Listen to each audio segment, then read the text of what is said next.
to the Jazz Loft. This is my awesome dad, Tom Manuel. Thank you, Sydney. All right, wow. Always nice to get an introduction from someone who you love. That was my daughter, Sydney Manuel, and I am Tom Manuel, the president and founder of the Jazz Loft here in Stony Brook Village, New York, actually the East Coast's only museum, performance space, and educational institute dedicated to the American-born art form called jazz. I'm so happy to be continuing this wonderful new series we have called Conversations in Music. And we have two incredible guests, one who is quite familiar to all of our Jazz Loft fans, the incomparable Mr. Steven Salerno on guitar. Thank you very much, Tom. Thank you for being here, Steve. Thank you very much for inviting me. Yeah, and man, I am in heaven because not only do I get to play with Steve Salerno again, but we have a wonderful, wonderful Brazilian guitarist who calls Brooklyn home, who has ventured out here to join us today for this wonderful project. And it's my pleasure to introduce for the first time at the Jazz Loft stage, Mr. Rubens DeLacorte. Thank you, Tom. Thank you so much. Yeah. Thanks for the invitation. Thank you, Steve. Absolutely. Thank you. So we are going to play some wonderful bossa nova music, and I'm going to try and keep up with these two geniuses, and we hope you enjoy. We're going to start with a wonderful Antonio Carlos Jobim tune called Agua de Beber. Yes. Which means? Steven, tell Water to drink. There we him. go. Water to Yes. Yes.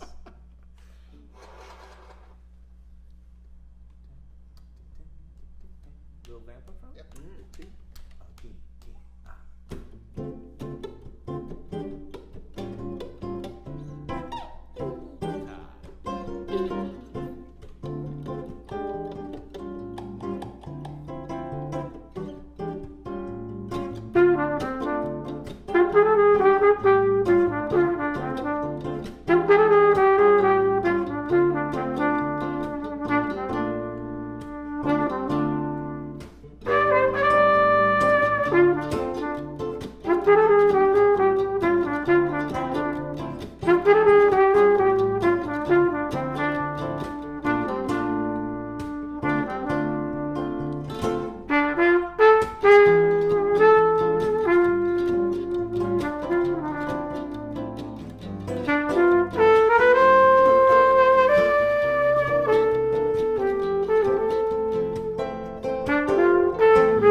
Yeah,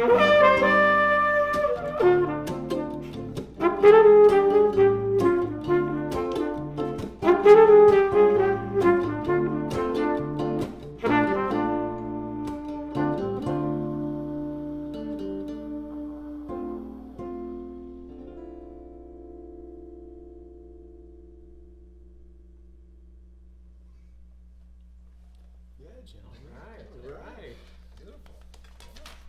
Well, that's a good way to start things. Very nice. That's a good way to start things.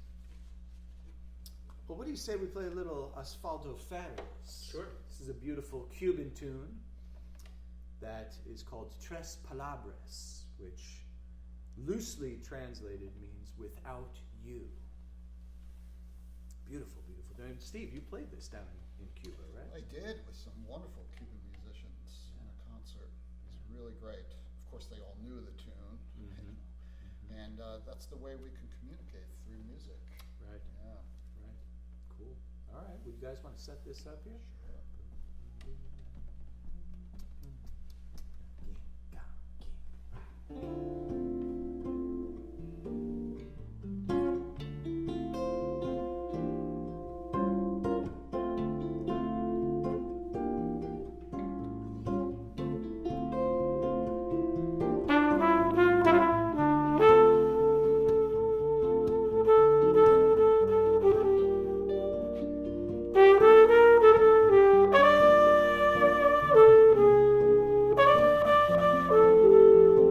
Thank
Rubens, I have to say, man, what a pleasure, absolute pleasure to have you here. Thank you. My pleasure. Wow. Thank you for having me, Tom. Yeah, Thank you. thank you This for is venturing out to the wild east, you know. absolutely no. This is a pleasure. To me, it's a huge pleasure. Yeah. So it's an honor to be here. Thank you, man. It's an honor to have you here. So Rubens and I, we were kind of planning this out and, you know, trying to be safe with COVID and all that. So I said, look, why don't I come? I'll pick you up. We'll eliminate the train. We'll eliminate everything. So I punch it in, and you know, an hour and a half, 60-something miles. So In a perfect world. well, let me tell you, it was perfect. I'm going. Now I'm 5 miles from his place, and I'm thinking, man, I'm gonna be there in like 5 minutes, not 30 minutes. Well, those last 5 miles. Oh yeah. It was unbelievable. Yeah, the first 58 were great, non-stop. And it was like, Well, welcome to Brooklyn. it was kind of funny. It took me as long to do the last 5 miles as it did from here, from Stony Brook, literally into Brooklyn. It's Yeah, actually sure. a nice straight, it's a straight Right, shoot. right. You know? Yeah. Yeah. So, man, I would love if you wouldn't mind just sharing a bit I know you went to Boston for school like Yeah. I did, so we Yes. spent some time Yeah, there. I know you've absolutely. Yeah. been in New York for a while, but obviously, like you shared with me, the roots of your music, which are in you, which you obviously cannot get rid of, Uh-huh. is this incredibly gorgeous tradition from Brazil. And maybe you could tell us a little bit about that stardom, where you're Absolutely, from. absolutely. Yeah. I was born and raised in São Paulo, Brazil, in the southeast part of Brazil. I started playing very little. I was 9 years old, always with a classical guitar. I mean, with the nylon strings. Although not exactly playing classical music, I studied some classical music, but since the very beginning, I was very interested in popular music. And of course, growing up in Brazil, I was directly influenced by Brazilian music, of course.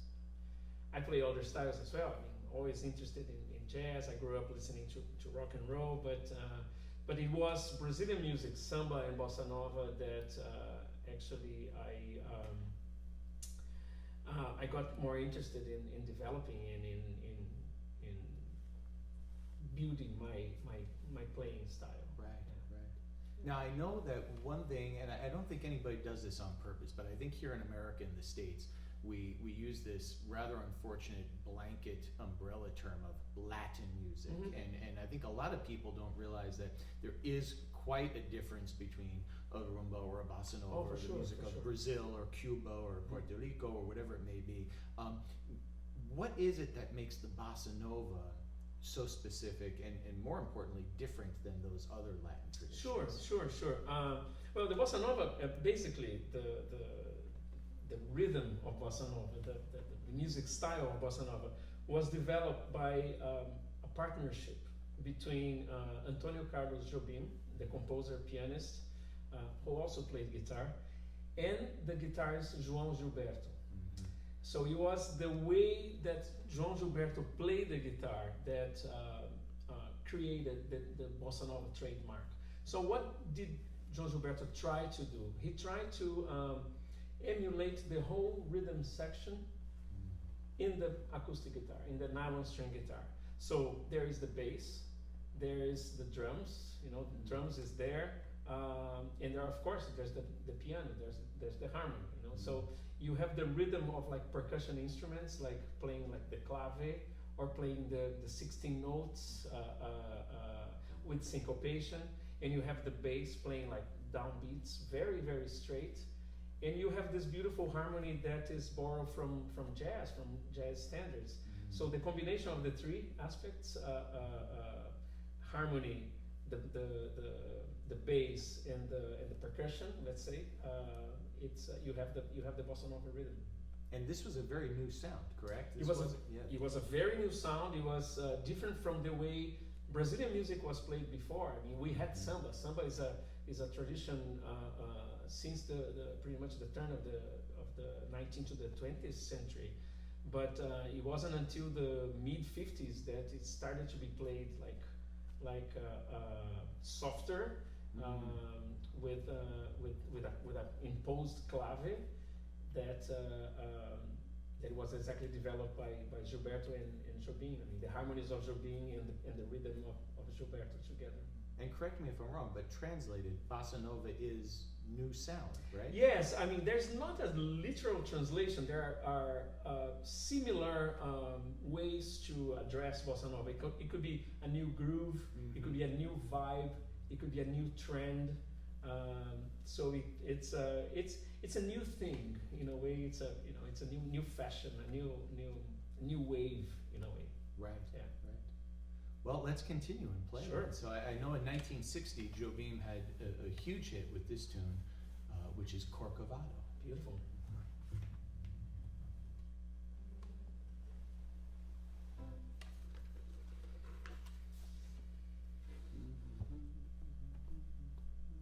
Little vamp up front. Two. One, two, three.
Beautiful, beautiful, beautiful. Oh, that is so nice. So nice.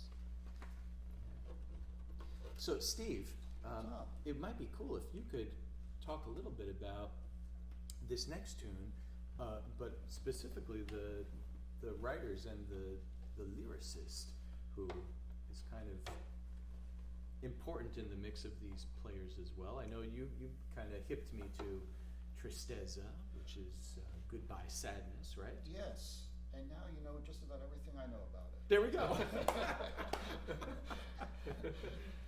I took this off of I think it was a Bocelli recording. A number of people have done it. It's such a beautiful tune. I've always wanted to transcribe it. Right. So I did the other day, and And here we are. And here we are. Now, Rubens, Great. I know this is a samba, Yes. which yes. predates the bossa nova, correct? Right. Okay. I mean, samba continue existing. Sorry, samba continue existing concomitant with the bossa nova until now it still exists. Samba is never stopped existing, but it comes from the beginning of the 20th century, actually the turn of the century. So it Wow. predates the bossa nova, It does, yeah, okay. by 50 years. Yeah. Beautiful. Yeah. Beautiful. Yeah, so this is a wonderful tune called Tristeza, which translated somewhat loosely means goodbye sadness.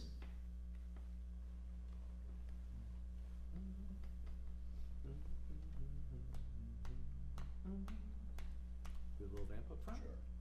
1, 2, 1, 2. Here we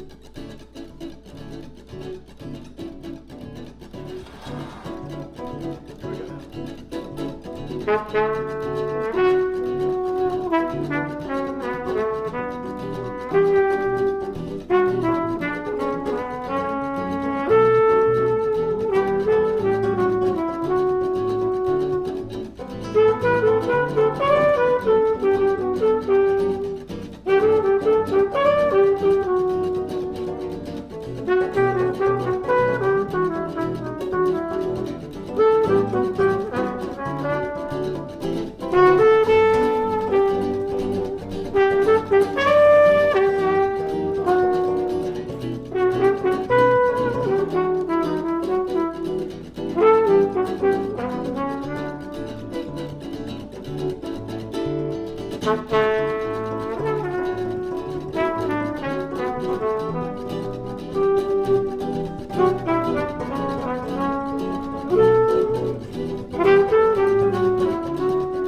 a great tune. Wow. You can't say goodbye to sadness with that one. Man, I don't know. I don't know. Woo. Woo. So Rubens, you know, I'm always thinking of questions to ask when we do these things. Sure, sure. And there's obviously well, maybe obviously, but there's those questions that come to mind, like, you know, you're from Brazil, so what was the influence of that music? The names that come to mind, Antonio Carlos Jobim and Gilberto. Yes, yes. But what I'd love to know is, after the 60s, and I know Jobim, I'm not sure about Gilberto, but I know, you know, Jobim lived for quite a while. What was their influence? Who came after? Right. You know, how did the torch get passed, so to speak? That's an excellent question. By the way, João Gilberto lived until last year. Wow. He passed, I think he was 85 or 86, and just passed in 2019. So the Bossa Nova opened the window to other influences in Brazilian music. So not only jazz, not only show tunes, not only American music. So it opened a window to rock music as well, like British rock and American rock as well. So things started to become more mixed after the Bossa Nova period. So there is a heavy influence, like there's like a comeback to African influence music also, like a lot of African percussion and a lot of rhythms coming back from Africa, blending with jazz chords, blending with rock rhythm.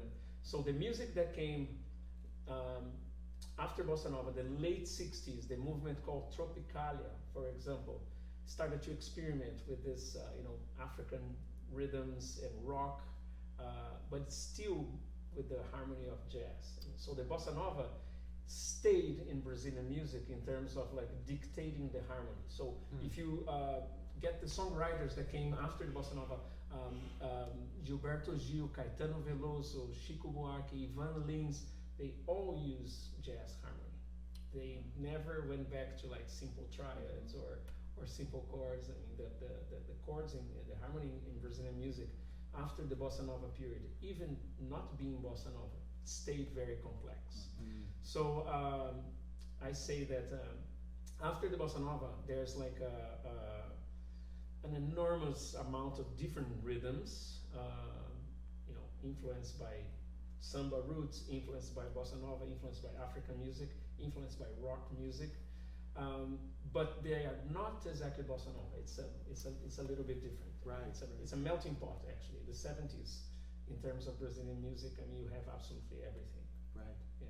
You know, that's so inspiring to hear, and it's so inspiring to hear it from someone who is Brazilian from Brazil, because while you're saying that, in my mind, I'm thinking, so when the Stan Getz Girl from Ipanema came out, album came out, that was, that just took our country by storm. And what's interesting is from after that statement, you could just copy and paste what you said, because Steve, and chime in here, from that moment on, the Bossa Nova sound and the rhythms we got from that and from Jobim and Gilberto were forever in our music and bled into others. I'm thinking of like Burt Bacharach, and I'm thinking of wonderful composers after that had that sound, that rhythm, and it permeated all through the 70s and even into the 80s, arguably, right? Yes, that's right, yeah. That was an interesting recording session with Gilberto and Jobim and Getz. Yeah. Because Getz didn't speak any Spanish, and Gilberto didn't really like the way Getz was interpreting the music, so Jobim was kind of the mediator. The mediator, yes, for sure. So you could tell that, in the session, Gilberto was getting annoyed with Getz's, and he was saying something to Jobim, and Getz said, "Oh, what did he say?" And he said, what he said was he was really getting angry with this gringo, his interpretation of his music, and so Jobim had to translate. Oh, he says, he says it's been an honor and a dream of his to play with you. Showbiz, baby. Showbiz. Transcends the countries and yeah. But they did, you know, even though they had that friction, they did come back years later. Yes, to do yes, another and they did session. another right. one. Yeah. There might have been some monetary influence in there. Probably, Yeah. yeah. Yeah, but you know, liking or not, I think it's you know, it was so new. It was something so different, Mhm. something that never happened before. That kind of collaboration. So Mhm. you That's know, right. you can get fruits from it up Yeah. until today. You know? And you know what I love? I love that if you think about it, there was, and I'm blanking on the name, but there was an astronaut in the early 70s, and when he was up in space, you know, they go through that, all of them, through that tremendous training of geography and everything, and they just get asked a million questions by the folks on the ground. And when they started asking him questions about what he was seeing, they thought there was no signal. And they said, "Are you hearing us?" Or he said, "Yes." They said, "Well, what do you see?" And he, somewhat dumbfounded, said, "I need a minute. I could see, but there's no borders."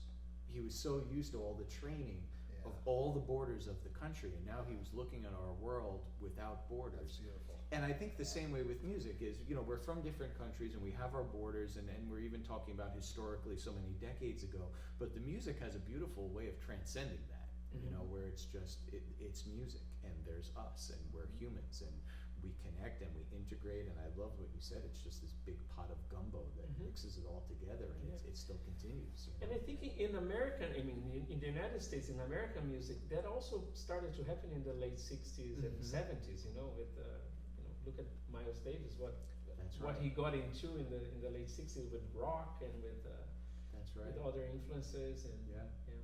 You know, our good friend Ray Anderson, we just performed with him yesterday, and he said a wonderful thing, which was beautiful. He said, you know, jazz history we often think of as linear, but really it's circular. Absolutely. You know, we're continually stealing from and copying and incorporating everything that came before us, and I thought that was a beautiful way of saying it. You know, rather than this started here and ended there. No, it's continuing, which is great. Yeah. So let's do a Jobim tune. This is a beautiful song called "If You Never Come to Me," and another great collaboration that happened in the '60s was with the wonderful Frank Sinatra, who was so impressed by this music he wanted to do it as well. And this is a song that he recorded with Jobim. If You Never Come to Me. You guys want to set it up, little band?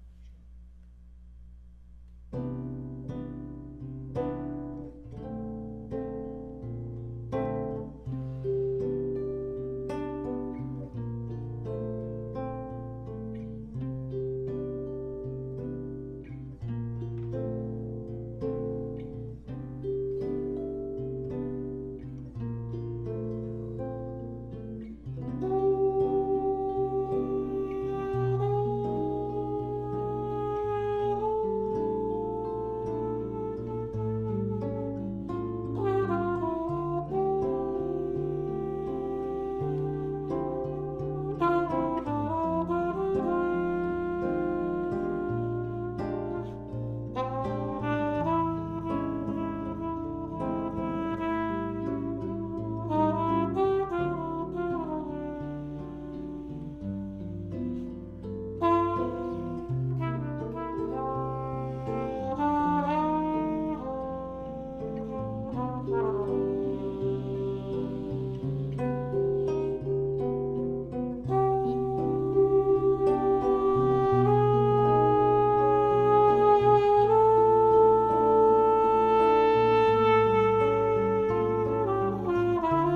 this next tune is really indicative of what we were speaking about, in that the influence of the bossa nova really found its way so beautifully into American music. And this tune, although it predates bossa nova, is a great example of how not only the Brazilian rhythms, but the Cuban rhythms and the Spanish rhythms and the African rhythms really just lent themselves so well to jazz. And this next tune we're going to perform for you all is a Benny Carter composition. Benny Carter was an outstanding African-American saxophonist, trumpet player, composer, and arranger. He led a big band in the late 30s and 40s and found himself as one of the premier and most sought-after studio composers and arrangers in Hollywood back in the day.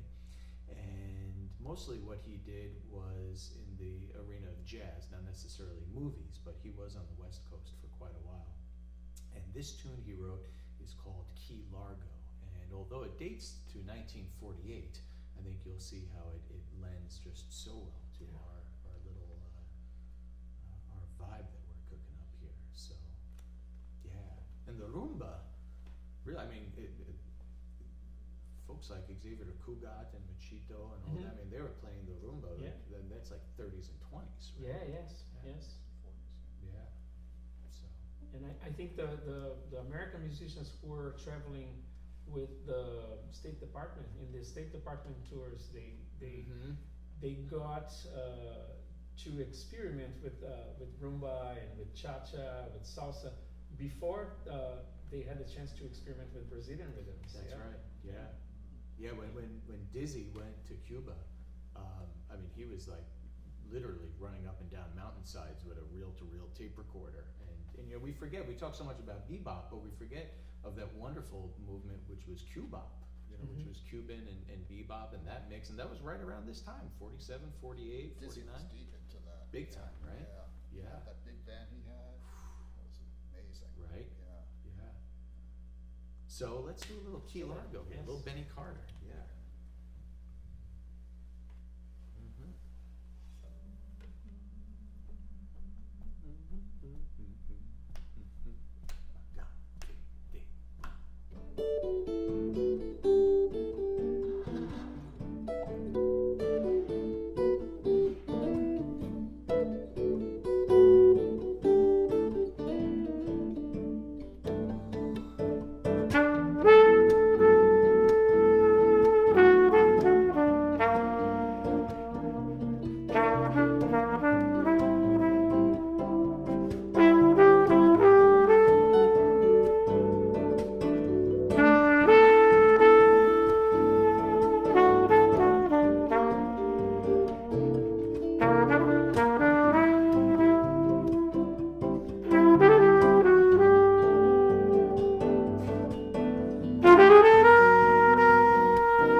could just write one tune like that. That's what you said about the last two. I say that of every tune, yeah. Yeah, beautiful, beautiful. Mm-hmm.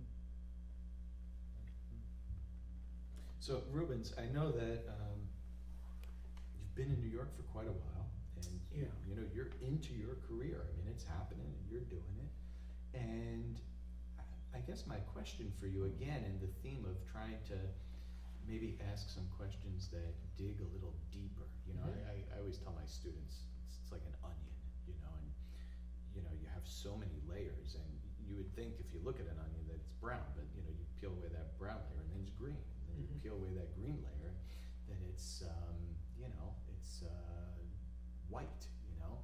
So I guess my question for you, digging a little deeper, is what do you see the place of this music that we're playing, that for the most part is on average 50 to 60 years old? Sure.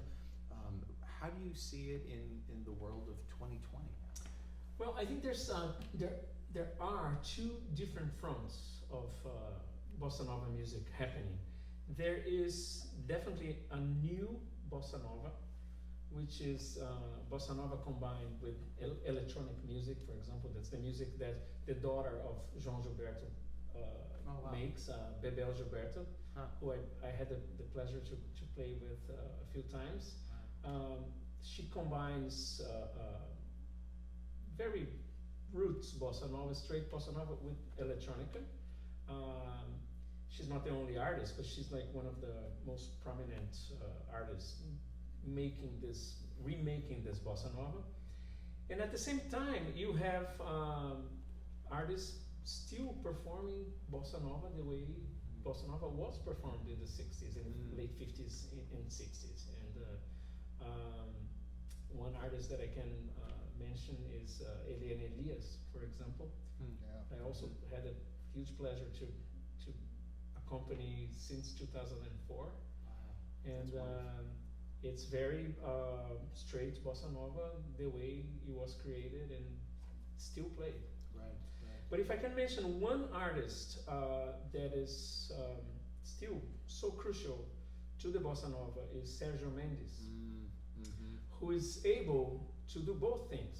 He is able to perform bossa nova as it was created, and he's able to collaborate with so many artists, you know, from the Bee Gees to the Right. Black Eyed Peas, and Yes. always bringing elements of bossa nova. And he's still doing it. I mean, He's he's still still doing doing it, it. yes. He's a busy man. Yes, he's a busy man.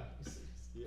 He's a busy man. Bossa Nova 66 was the album, right? Wasn't that? Brazil, Yeah, Brazil Brazil 66. Brazil yes, 66, yes, right? Yeah, yes. yeah. Which was an interesting amalgam of, you know, with A&M Right. and him. I mean, you would think when I first heard that, I thought those women actually were from Brazil, but Uh-huh. they weren't. Yeah, the singers were American. Yeah. They were American, Yeah. and That's at first right. they didn't even know what they were saying. Yeah. But they had the outfits and they had, Yeah. and but that, you know, that was very cool. What he Yeah, it came was up really with. nice. I mean, Yeah. the rhythm section was Brazilian, Yeah, yeah. and I think it might be the album after the Brazil '66, the original album, that Sergio Mendes started bringing Beatles songs. You know? Yes. The yeah, Fool on the Hill. Yeah, Yes, yeah, yeah. yeah, exactly. Played as a bossa nova. Right, right. Yeah. Yeah, he had a good band. That was a good group. That's right. Yeah. Yeah. Masquinada, all those. Let's see if we could get him to the loft. Sergio Mendes, 2021, Why not? live from the Jazz Loft. Why not? Come on, even he might need a gig after all this. Well, this next tune we're going to do is a song that dates back to '64. It's another Antonio Carlos Jobim tune, and it's called "Once I Loved." And I think what I think about so much when I hear this tune and play this tune is that incomparable Frank Sinatra album. And what I love about it is not that it's, I mean, obviously it's great music and by the creators paired with Frank Sinatra, which is wonderful. And I love those videos where, you know, they're in tuxedos, smoking and drinking and just, you know, playing to each other, which is great. I mean, how much cooler could you get? But what I loved about Sinatra is how you could really hear for this music, how he really toned down his voice. Like he really just let the tone of his voice speak. He didn't push it. he really just let it flow. Yes, yes. And every time I hear that album, I think, man, like that was cool that he picked up on that. That Yeah. He captured. He yeah, captured the the music essence. inspired Yes. that, right? Yeah. Yeah, and it's Sinatra really in a very different vein. His albums, you hear different themes, but it's always kind of still the same Sinatra. But his voice is noticeably different. It's Yeah. portrayed and presented differently in the Jobim album, Yeah, which it's is a cool. beautiful recording. Yeah, and I think Klaus Ogerman did the arrangements, which were Outstanding. unbelievable Yeah. arrangements, and I think Yeah. that might have been one of the first times he worked with Klaus, which was Mhm. another So, beautiful pairing. yeah. So, Yeah. yeah. So this is Once I Loved.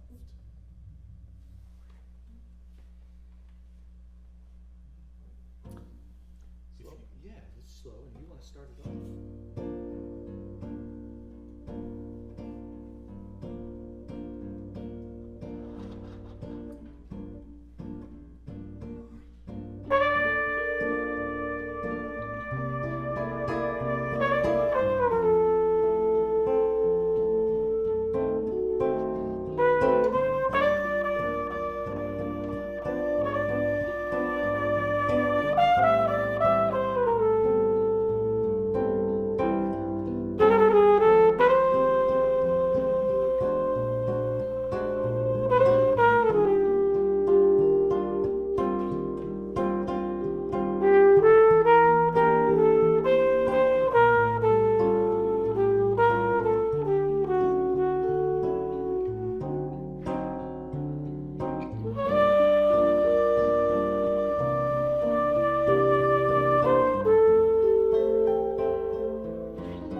Beautiful. Gorgeous tune. Gorgeous tune. Absolutely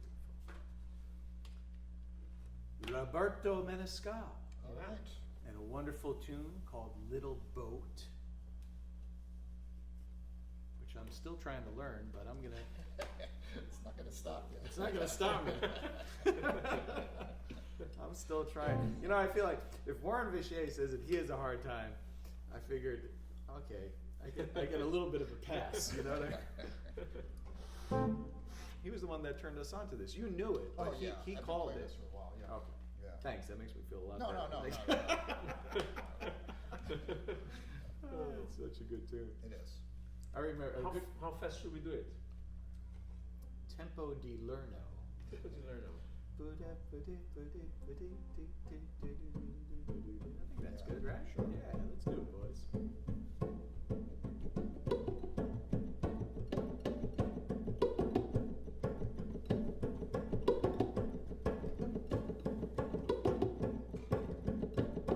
Here we go now.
guys. Right.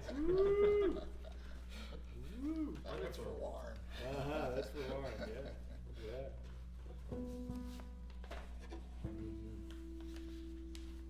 I think we should go right into this next one. This is Sure. this was actually the first Jobim tune that I ever heard that totally turned me on to the bossa nova, and it's a wonderful song called Gingy. Right.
So this is a great example, this next tune, of just how much we have in common. You know, I think we talk a lot about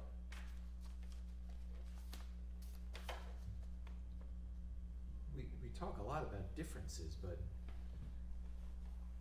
man, it's really interesting to see, you know, we're playing Brazilian music, but we're also playing American jazz. But we've also mentioned so many other influences, the African influence, and I think this next tune we're going to play is interesting because this is actually an Italian song, but yet it kind of sounds like that Django Reinhardt, Hot Club of France vibe, yet it swings, and I guess I want to use this song as a springboard to ask you,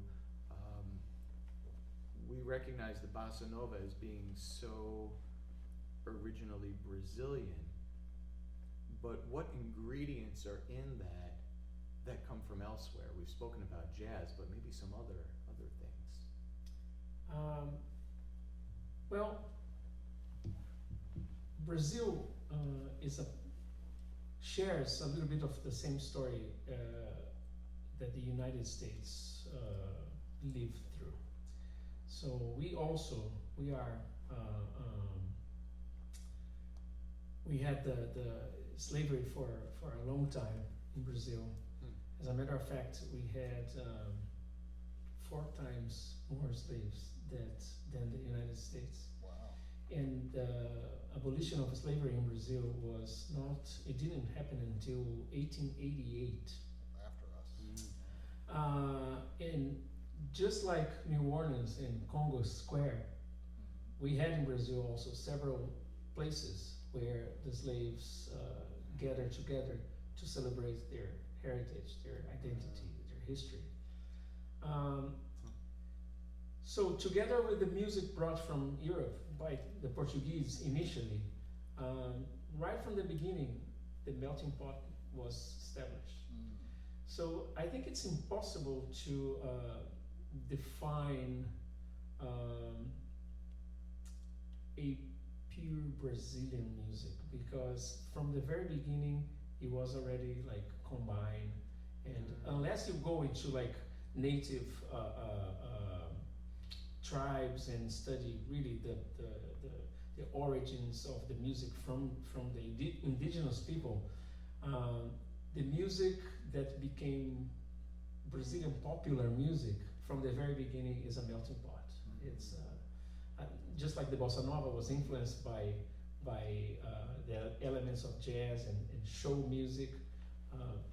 The original samba was influenced by African music and Portuguese melodies, and so from the very beginning of colonization, this mixture of musical styles was already happening.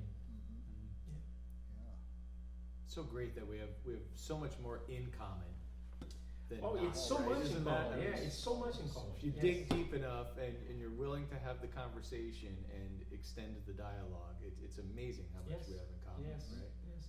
The origins of carnival also, they are similar. They're similar. The carnival in Brazil, the carnival of New Orleans, the carnival of the Caribbean. Right. I mean, right. we all have so much in common. Right, Yeah. right.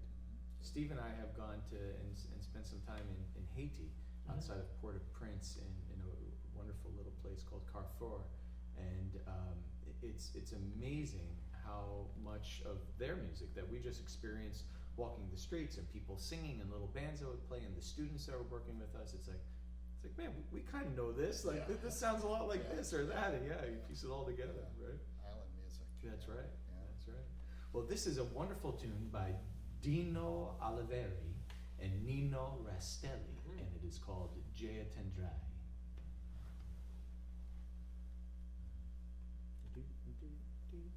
Go right on.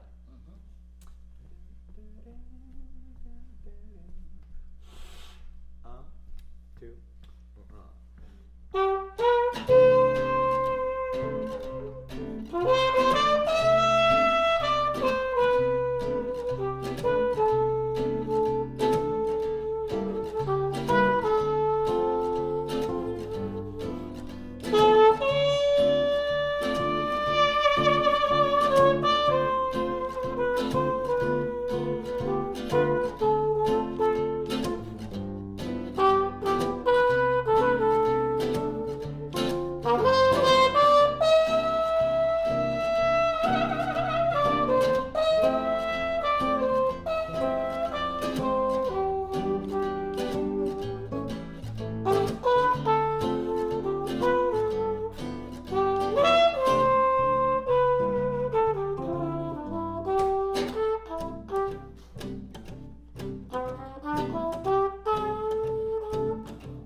tune. Right. That's a fun little tune, man. Beautiful. Uh-huh. Yeah, yeah.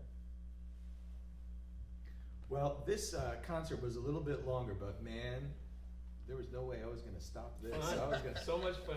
milk it for every tune we had, you know.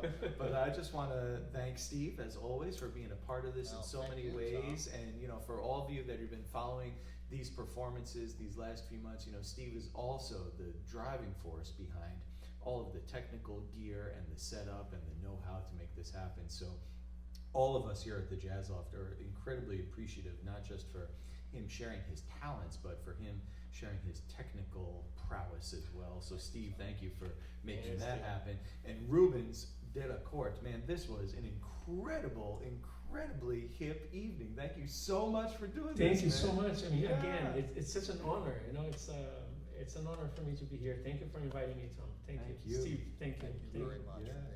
So we're going to play one more tune for you all, and this is, again, an Antonio Carlos Jobim tune. It's called Sodanko Samba.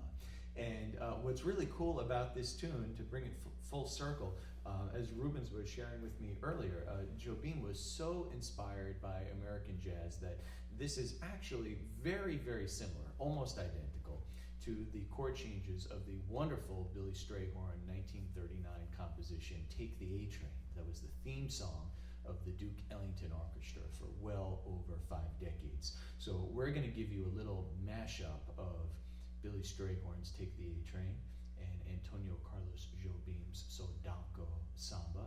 And we want to thank you all for checking out this wonderful episode of Conversations in Music. We have wonderful ones coming up in the future, so please stay tuned. And thank you so much for supporting the Jazz Loft and all of the wonderful not-for-profit arts organizations that are doing their best to keep music and art alive and well during these times. So again, Steve Salerno on the guitar, Rubens DeLacorte on the guitar. Thank you. And here is So Danko Samba. Right. We in the key of love here. See. Okay.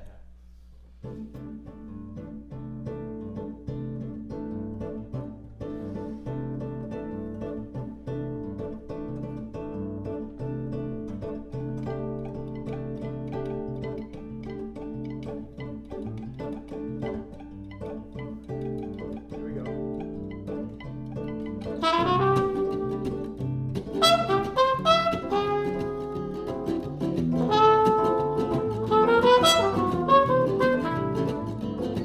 Thank you.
on the guitar. Rubens DeLacorte on the Thank you, guitar. thank you, Thank thank you you. so much, folks. Take Nice, care. man. God bless. Beautiful. Yeah.